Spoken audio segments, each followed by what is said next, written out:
আসসালামু আলাইকুম, সবাইকে ওয়েলকাম করতেছি আমার নতুন আরেকটি ব্লগে। শুরুতে শব্দ এবং ভিডিও দেখে বুঝে গেছেন যে আমি কোথায়।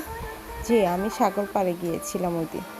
হঠাৎ করে ওই দিন রাতে মনে হলো যে একটু সাগর পাড়ে যাই, ঠান্ডা ঠান্ডা ওয়েদার এবং আইসক্রিম খেয়ে আসি।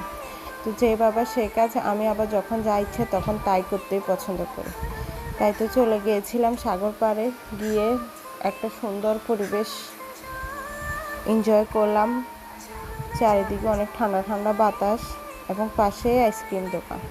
তারপর একটু বাতাস খেয়ে চলে গেলাম আইসক্রিম দোকানের ভিতরে আইসক্রিম খাওয়ার জন্য।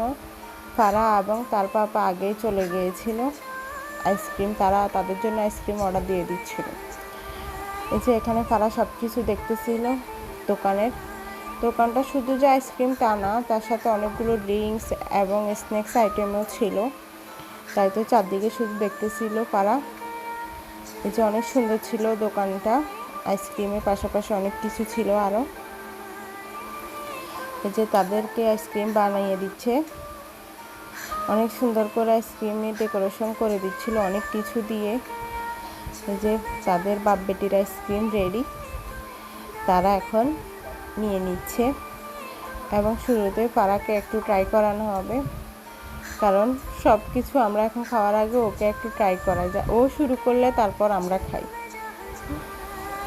এই যে এখন ওকে ওর পাপা একটু খাওয়া দিবে আইসক্রিম।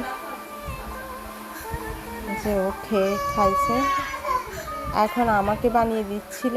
আমি বলতেছিলাম কি দিবে আমাকে সুন্দরভাবে আইসক্রিমটা সাজিয়ে দিচ্ছিল সব কিছু দিয়ে। Please ignore my background sound because পারা অনেক কান্নাকাটি করতেছিল, অনেক সাউন্ড করতেছিল, সবাই ইগনোর করবেন।